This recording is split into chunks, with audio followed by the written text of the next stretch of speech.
Welcome back to Ratchet and Clank. Today we go to the second city's level, Blackwater City. I don't know why they called it Blackwater City. I really don't. Is it Maybe oil? because the water's black? I don't know. Honestly, it's not really a water level. I mean, it is a little bit, but It's oil ocean zone.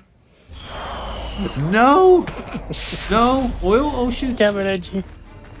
Oil Ocean Zone is a little bit different. Okay, but look. Try tell me this is not based on the United Arab Emirates. I've never been there. Neither have I. It's way too far, and they have a little bit of a human rights problem. Not going into politics. There's a difference between going into politics and pointing out shitty countries. Just putting that out there. I know, but it's just in case. It's a I'm little gonna bit say of a this for safe thing. Go ahead. I'm gonna say this quickly. Speaking of politics, don't worry, I'm not gonna say anything about political, but my friend Steven, who I'm spending my Christmas break from work with him. He has this thing that he calls the punishment corner, where he has a shelf full of really bad movies, and he has a few rules at his house, and the number one rule is no political talk, because if you talk political, he puts on one of his bad movies that he owns. And he picked up a new bad movie that I personally despise the most, and he's just tempted to play it for me regardless. What's the movie? And it's the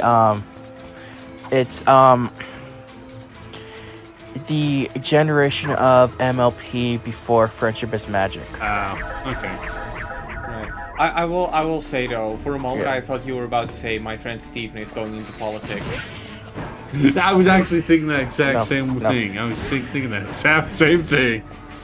Oh no, he hates political talk. He's not like another friend that just brings that up in every talk. So, because my friend's coming with me because he's driving me to Saskatoon to stay at Steve's, and I told him you talk political, I'm gonna be tortured, and I don't want to be tortured on my break. So, no political talk, or I am going to smack you across the face. And of course, he's tempted to actually do it. So, if I survive, he's gonna hear about it. Alright. Yeah, so I should also talk about the Amiiboids. Yeah, I'm not a big fan of splitting enemies.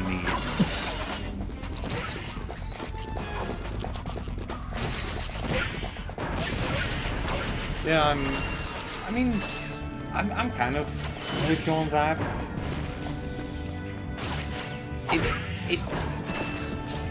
It depends. If they split, will they be more difficult, or is it just if you have you saw me take care of the Amiiboids easily. You saw me take care of 3 Amiiboids easily right now. They're not that difficult. Those guys actually come back and up your arsenal, and they actually make them a little bit more annoying because they do more group encounters with the Amiiboids. Right. So as a group, they're kind of annoying. Yeah, but from what I've seen of the combat on this game, it does seem like it's. I wouldn't say it looks easy, but it doesn't look difficult either. This one's also has the weakest of the combat in the games. This one also has the weakest of the combat. Whenever we do the going commando commentary, you'll actually see a difference. You'll see a vast difference between it and this. Yeah, because I'm kind of getting the vibe that in this game, unless it's like a boss enemy or something, or an exception, all your enemies seem to go down in one shot. Is that right? It depends on enemies, and we're also still kind of early. All right. Like, It's like I said, like when you started this, it's like the series still hasn't found, like the series just started, it still hasn't found like its footing. yeah. So Yeah, I mean, I would play myself, but unfortunately, I lost my time machine. Rhino for your robot. Trade you. Well, okay. Ratchet. I'm kidding. Sorry, he's not for sale. What's a rhino anyway? Yeah. Rip ya a new one. What'd you say to What me? did you just say to me? I honestly love Rhino. how pissed Ratchet gets when he said that. Why, that's the most powerful missile launcher in the galaxy. Yeah. I know it's worth a lot of bolts. How did- He must have stolen it from the Blars. Stolen. Look, trash can. Did I How did say that anything slip about through? it being hot? You better watch your mouth. Edgy? or I'll- I have no idea. Edgy, we're talking about the team that were able to get through up your arsenal. Yeah, but I repeat my question. How did they... It's a silly joke. It's a silly joke. The Rhino I know is I know literally. it's a silly I feel joke, like- but that's... But although then again, didn't the reboot or the movie game, didn't that make like a joke about Cormac in the beginning? I don't remember. I actually do not remember because it's been years since I think played that. It did, but I think like the Rhino is kind of like the Ratchet and Clank's answer to the BFG from It Doom. is. It is. Yeah. The Rhino is the strongest weapon in the entire game. Explains price tag. Yeah. And I do also remind people, it is a pain in the ass to get bolts in this game, even on quote unquote New Game Plus. Yeah, you know what? I'm gonna say that I kind of feel like this game would probably benefit from like a Lego style score multiplier. Challenge mode in the later games is literally that. Challenge mode in the later games is literally that. Double bolts for a more difficult experience. Yep. Basically, you get a bolt multiplier every enemy you kill, and when you take a hit, you lose it. All right. I mean, I would try it myself, but unfortunately, I left my PS2 in my pants when I watched them. Oh god damn it. I have big pants. Yeah, this game does not have that multiplier system. Luckily, the Rhino is the most expensive thing you can buy, but I don't buy in this playthrough. Alright. The most expensive thing I buy in this is the last health upgrade, which is 30k. And are there any upgrades for like your pickup radius? No. God Oh, damn it it. seems pretty. I- Well, the pickup radius seem pretty generous anyway. yeah. They do have a few upgrades that you get for that in Upgoing Commando onwards. Basically, it's a box breaker. Basically, it's a instant destroying. It's basically a small device that instantly destroys any box near you when you do the hyper strike, which is the jump attack. It has a lot of range. Like I abuse it when I get that thing to get a lot of bolts. I abuse that thing. No shame in admitting that. There's a quite elegance to ripping a game a new one. I mean, okay, it's not really ripping the game a new one. It's Using games mechanics. You know what I mean. True.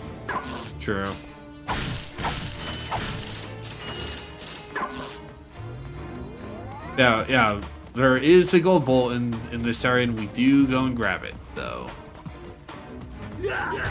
I remember this, like this one gold one. It took me like forever to figure it out. It's It's one of those, when you get it, you kind of never forget it. Okay, so the gold bolts, are they like the main objective? Do you need to get all of them, or do you need to Gold get like bolts are a what you certain are amount? part of, are one half of what you need to buy the golden weapons, which are New Game Plus only-esque, except for a few that I do, God damn it, that I do show off where you can buy them, because there are a few you can buy in original game, but they are really cost expensive. Like I said, the most expensive thing I buy is 30k, and so some of those are more than 30k.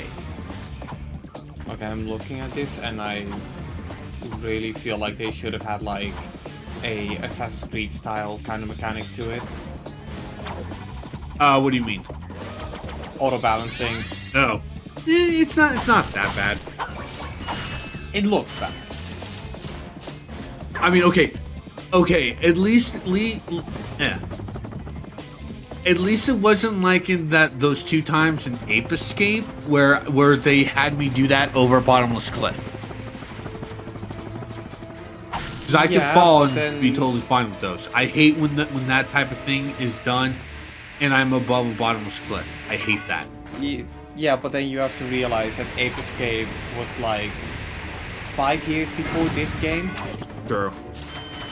Like even though it's not from the same developer, you do have to realize that game developers learn from each other's mistakes, right? Yeah. Unless you're Sega. This game was 99. This was 3 years. Okay. Yeah, I keep forgetting, but like the PlayStation was 96, so there was some time between the launch of the PlayStation and the DualShock. Yeah. And Ape Escape was made For DualShock. Yeah. But still, there was plenty of time between That these is this, two yeah. releases. No, I get what you mean.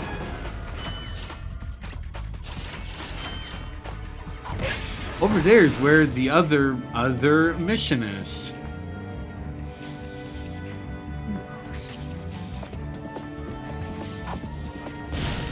Are we gonna get there in this session? Yes. Every episode every plan is a single episode, except for a few small things that are basically 2 planets an episode. I never cut a planet in half. I never cut a planet in half in these games because the levels are long. They're long enough for a Let's Play episode. You're never cutting a planet in half. In that case, I don't think you're gonna like how I did our next playthrough. Welcome to the HoverCon Intergalactic Hoverboard Competition. Did they jiggle? Clerks giving away a brand new They do a Platinum little. Enumerator to There the winners also of the is a competition. weird glitch that you can actually. Jesus. Hold on. Perhaps that will be the No. proof of your Save your accomplishments judgment that for a state little aging bit. requires. There's also a weird glitch that also causes her to grow. Yeah, Skid couldn't make it. So we're I don't know how to Her do to it. I grow don't or causes them to grow? them to grow, which I have no idea how you do that. Anyway, welcome to hoverboard racing. There are only 2 of these in this game, and weirdly, they never do racing after going commando. Did they do some racing in Rift Apart? Okay, cool. I mean, there is a little bit of racing in Deadlock, be wrong. but not. But it's more it's more of a side challenge thing, not something like this. And also, this is home to another bad skill point. There's What a is it? trick Do you called. have to? Go ahead, finish your question. Is it one of those you have to complete one lap while being in first place throughout the whole thing? No. There's 2 skill points tied to this. The first is basically completing all 3 laps in a specific amount of time, honestly, it's undoable in doable before you finish the race, because you actively do get something that royally helps you. The other is doing a Twisty McMarks. Hold all 4 shoulder buttons and do a spin and do a twist and land it. It's a lot more annoying than what you think. And yes, I would rather do that than basically fight that one boss from the last episode with just the wrench. I mean, to be fair, a skill point based on a scoring system is something I can sort of get down if the trick system is any good. The trick system is basic. This trick system is basic. It's the same thing from Spyro. It's the same thing from Spyro 3. Right. But it's not like on a Tony Hawk level. Hey, look. Yeah. That's us. Today's winners will take home a brand new professional grade Model T15 Platinum Zoomerator. The Zoomerator will also allow you to store boost whenever you perform a trick. That is what you need for basically doing the time skill point in the race on the track. Okay, so I have a question. What is that lady called? I do not remember her name, but in the they give her a she's name. a spokesperson. What?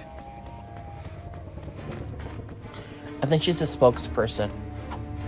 They give her a name in the movie.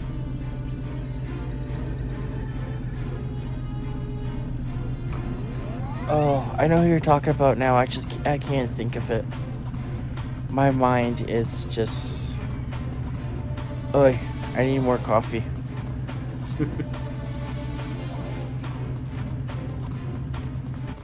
It's been one hell of a week, guys. No, that's fine.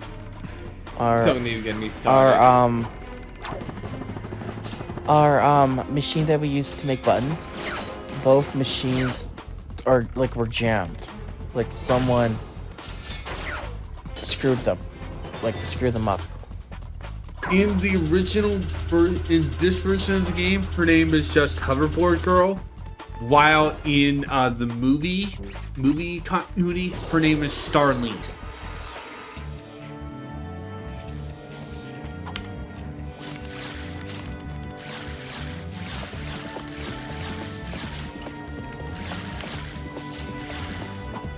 $26 results. Stop doing that! Stop doing that, you son of a bitch! Stop doing that! Yes, this is the exact same session as basically the Discord interruption from last episode. And it's like, god damn it. Oh, that's what you're saying stop doing that for. Yes! Oh! I was thinking Discord broke again. No, Discord didn't break. I was just looking something up. D-Bet, are you still here? I'm still here. Okay. Sorry, I didn't mean to basically have overshadow your thing. But yeah, no, that utterly sucks.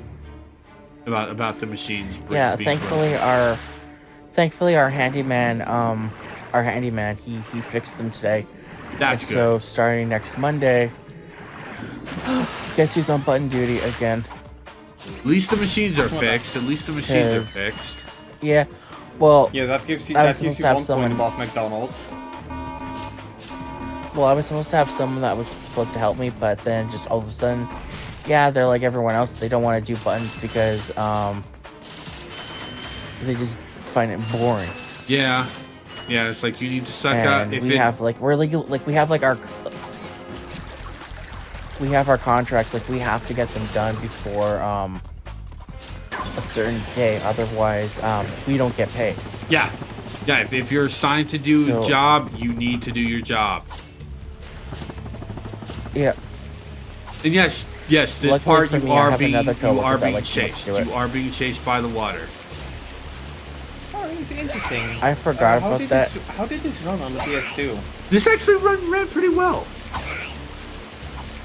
Interesting. Like, I know that until recent generations, rising water was actually a pretty difficult thing to run on consoles. Yeah. Like, it was the kind of thing where, depending on the platform you were on, or depending how it was programmed, it could really chug.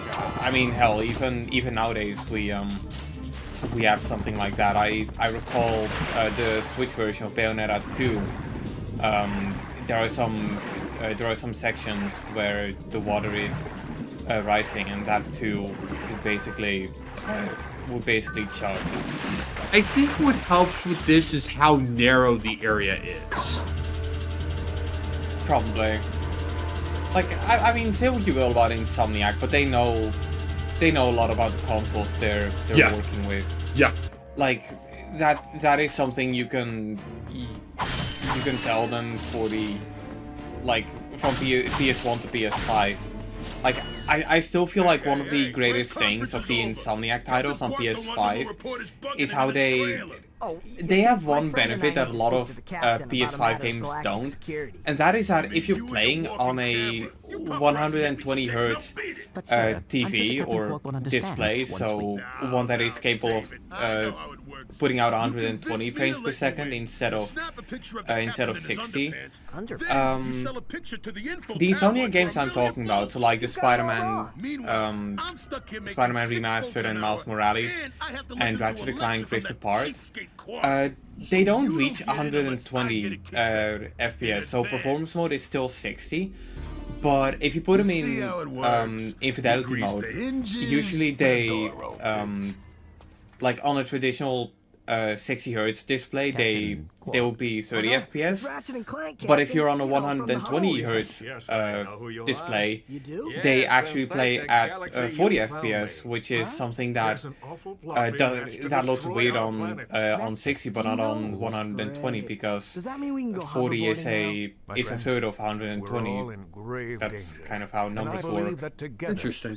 We can put a stop to this madness. Yeah, it's pretty neat. Like, you'd think that 10 FPS is not that much of a difference, but going from 30 FPS to 40 FPS, it's a major difference.